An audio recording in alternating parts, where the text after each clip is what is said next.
You're listening to the Future Tech Podcast with Richard Jacobs. Future technologies such as artificial intelligence, stem cells, 3D printing, gene editing, Bitcoin, blockchain, the microbiome, quantum computing, virtual reality, and exploring space are much closer than you might think.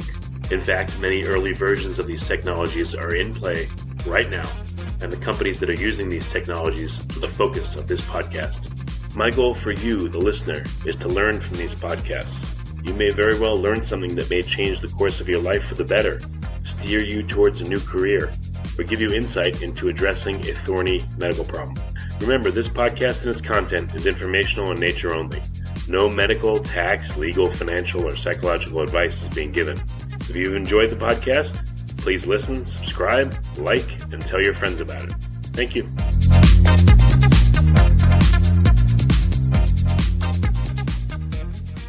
Hello, this is Richard Jacobs with the Future Tech and Future Tech Health Podcast. I have Dr. Jeff Marksberry. He's at Oska Wellness, O-S-K-A wellness.com. He's the Chief Medical Officer over there. So, Jeff, thanks for coming. How are you doing? I'm doing good. Thanks for having us. Well, what's the premise of Oska Wellness? I know you guys make a device that uses pulse electromagnetic fields, but what does that mean on a real basic level? Yeah, so at Oska Wellness, we have a couple different products, but our cornerstone obviously is our medical device that we call the Oska Pulse. The Oska Pulse uses, as you mentioned, pulsed electromagnetic fields to treat pain. So every day we talk to patients and practitioners that are treating pain, trying to manage pain, looking for different options. And so we have a very easy to use, wearable, portable, non-addictive, non-drug pain option for those patients. So it really gives them another tool to try to treat their pain, or for practitioners, another tool in the toolbox to address their pain management patients. Why would pulsed electromagnetic fields affect the body to reduce pain? What's the mechanism? So with the Oska Pulse, we have an electromagnetic coil that delivers specific frequencies that actually affect the body's physiology. So that radius, the field that it produces is about 22 inches to 24 inches, so you have a good 2-foot radius as you use that. PEMF technology itself has been around for many years with literally hundreds, if not thousands, of studies done on that technology. With the Oska Pulse, we made it a more elegant, sleek version that you can actually wear on your body, so it can be over your clothes, but you attach that device to the body. You get those frequencies that actually normalize the cell behavior, so if you have pain or trauma, cellular function is not exactly working correctly. You have ion channels that don't work correctly, and it's been shown that PEMF fields can actually repair that damage and repair those cells. So you get back to normal function, especially if you have inflammation. You can help reduce that inflammation and treat the pain. So I know the body is electric. Our nerve impulses carry electricity. How was this even discovered in the first place, that EMF pulsed in the right way, the right frequency and intensity would affect cells? Yeah, well, we have the advantage of years and years of research. So when we use our device, actually we have a series of frequencies rather than relying on one. So that's the proprietary part of Oska and what makes it unique from other PEMF devices. So through going through decades of research, you can actually see which frequencies are most effective. We've used this with animals, with humans. We've had some well-done research. So we know what frequencies affect soft tissue versus capillaries versus bone.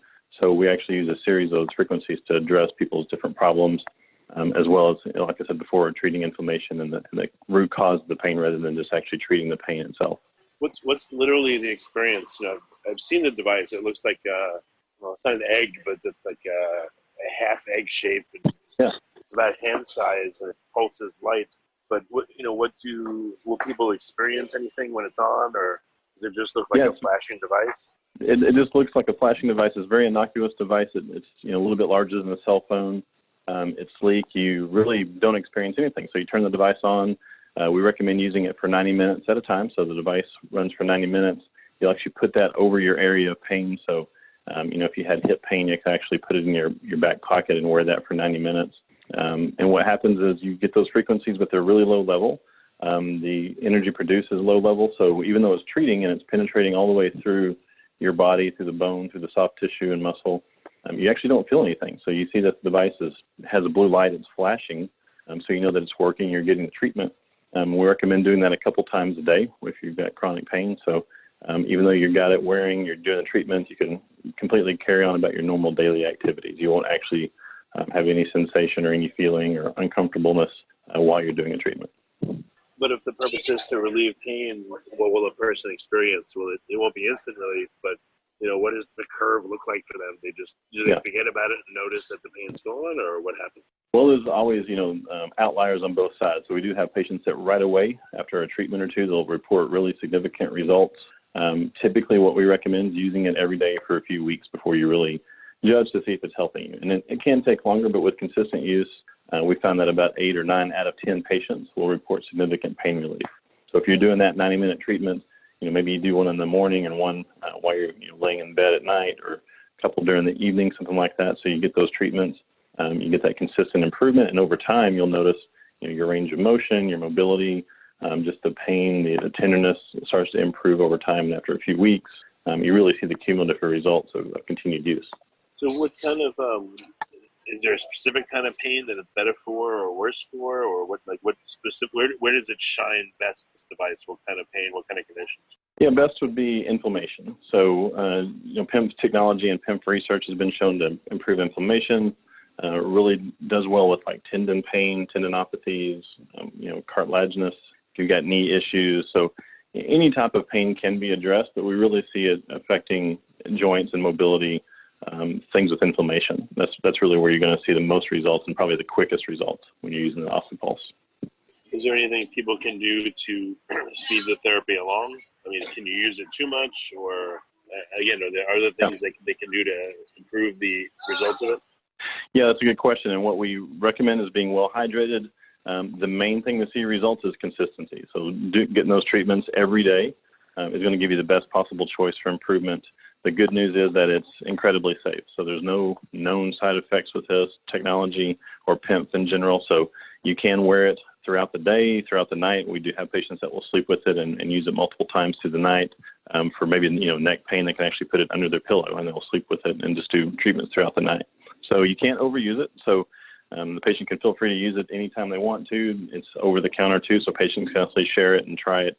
If several members of a family have pain, they can switch it back and forth and use it. So there's no danger in any of that. So one of the real upsides to using the Oska Pulse is that it's completely safe and they're not going to harm themselves if they use it too much, quote unquote. I don't know. Is there just one mode to using it? Are there different frequencies for different pains? Like, do you have to dial in what's going on with you so it corresponds, or is it currently like a one-size-fits-all pulse and solution? Yeah. So with the device, you really only need to do one thing, and that's turn it on and wear it. It'll, it's timed, so you'll know exactly how long you have to wear it. It'll turn off. But there are, specific frequencies that the device uses. One that, and it's a series of 4 frequencies. So one that really focuses on inflammation, one on circulation, mobility, and then improved pain. So we sort of do that 4-prong approach, and the frequencies, while they, work on individual aspects of your physiology, together they really have an overwhelming effect on pain and then your inflammation, mobility. So you can really see those results. So very easy to use. There's really nothing that the patient needs to know, but obviously it comes with instructions for use. But as long as you turn the device on and you're wearing it daily, you'll start to notice the improvement. It'll be really the only thing that you'll have to notice and look for. And we do ask that patients, track their improvement as they use it, because it is such a subtle treatment and you don't really feel anything while you're wearing it. It's really important that, on day one, you mark down what your pain is so you can look back on it after you've used it for a few weeks and see what sort of improvement you've had. And then we ask that they look for comorbidities. So if you have chronic pain, typically you're not sleeping very well, that may come with some depression, some daily activity restrictions. So after they've been using it, they'll start to see those changes as well if their pain's improving. Would it help to change it for a given condition, or again, is the one-size-fits-all? Is there any dialing in, or is that a future consideration to make it act differently for people, or act faster? Yeah, that's a good question. So we are working on, next-gen devices always, and while we can't say a lot about that, we do, we are considering making some different options for different treatment types. So if you were specifically treating just pain, or if you're looking more at inflammation, more at, different types of tissue. So those settings are available, which would, we'd still use that sequence of frequencies, but you could, make one more dominant than the other, depending on what you're exactly looking at. So that's really what we're looking at in the future. We have a device that we're targeting more towards healthcare professionals, so it will have those treatment options. and some other aspects as far as tracking, patients' improvement and pain, things like that. So that will be a more in-office device that they'll use and actually hand out through the practitioners.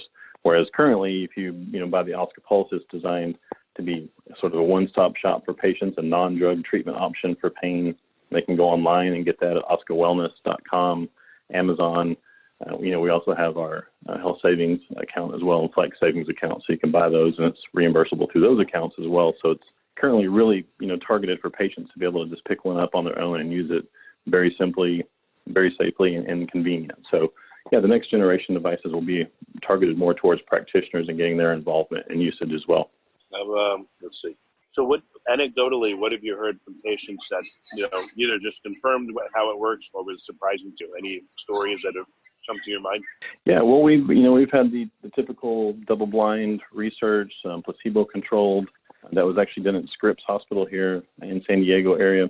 And you can see, really significant changes with those patients. They followed patients that had severe pain and, statistically significant results. So we're very proud of that.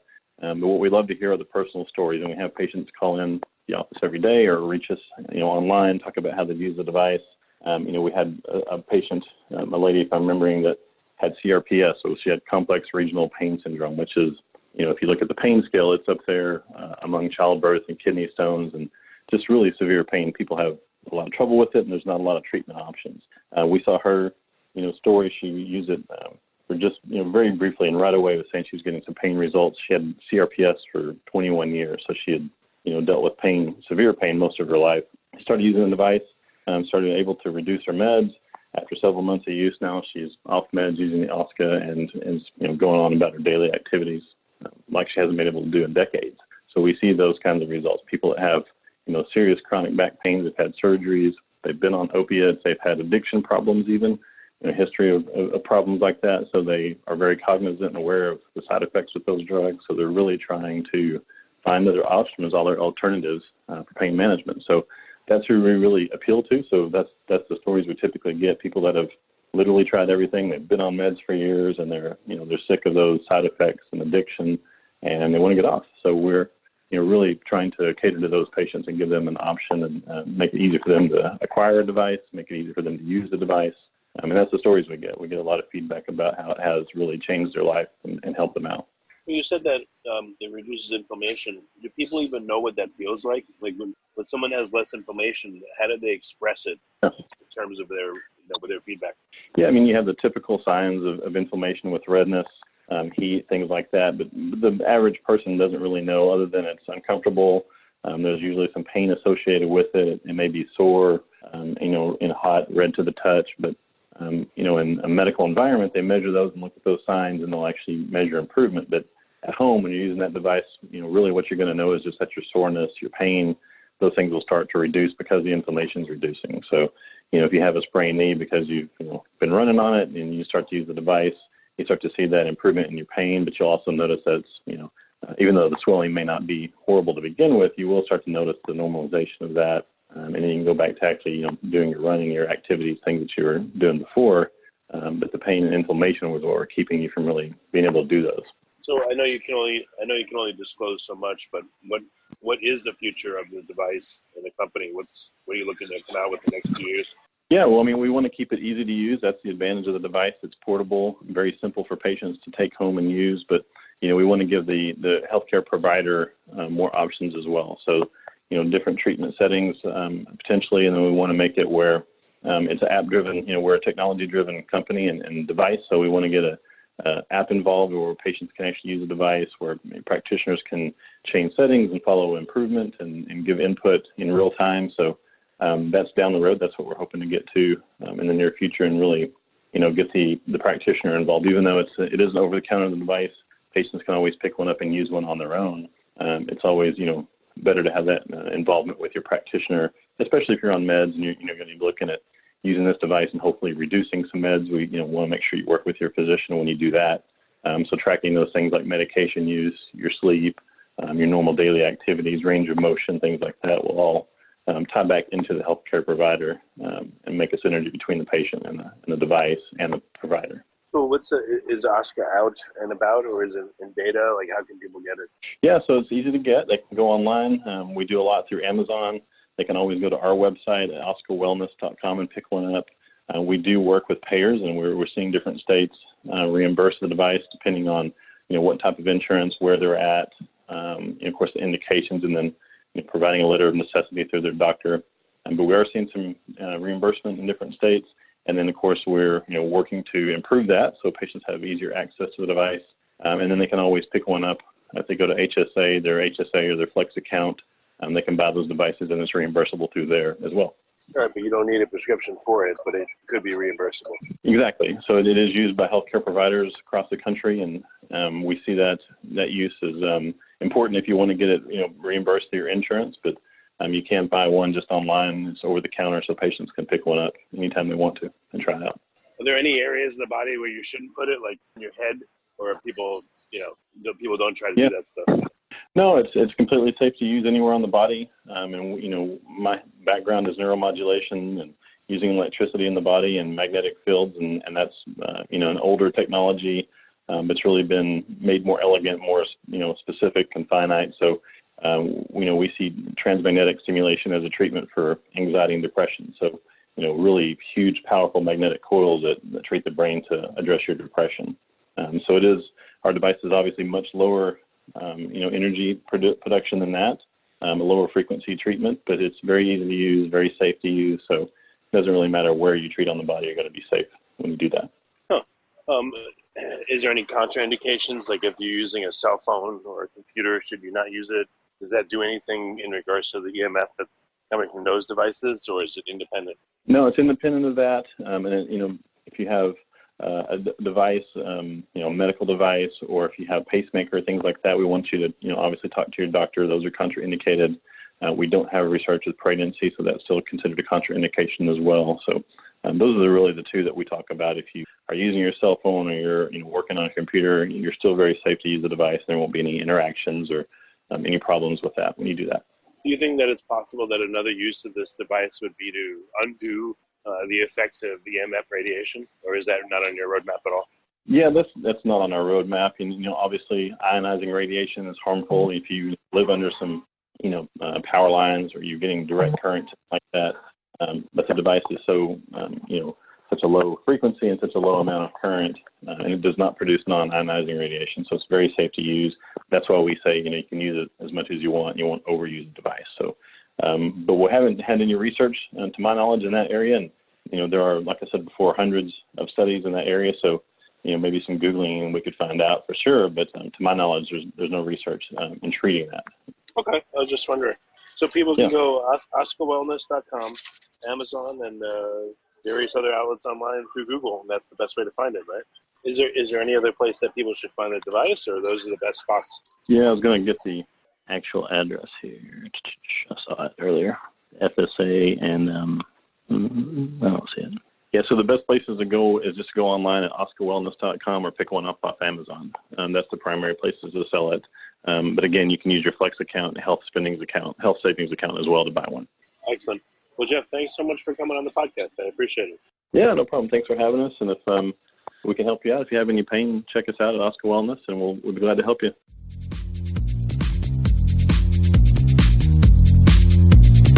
You're listening to the Future Tech Podcast with Richard Jacobs. Future technologies such as artificial intelligence, stem cells, 3D printing, gene editing, Bitcoin, blockchain, the microbiome, quantum computing, virtual reality, and exploring space are much closer than you might think. In fact, many early versions of these technologies are in play right now, and the companies that are using these technologies are the focus of this podcast. My goal for you, the listener, is to learn from these podcasts. You may very well learn something that may change the course of your life for the better, steer you towards a new career, or give you insight into addressing a thorny medical problem. Remember, this podcast and its content is informational in nature only. No medical, tax, legal, financial, or psychological advice is being given. If you've enjoyed the podcast, please listen, subscribe, like, and tell your friends about it. Thank you.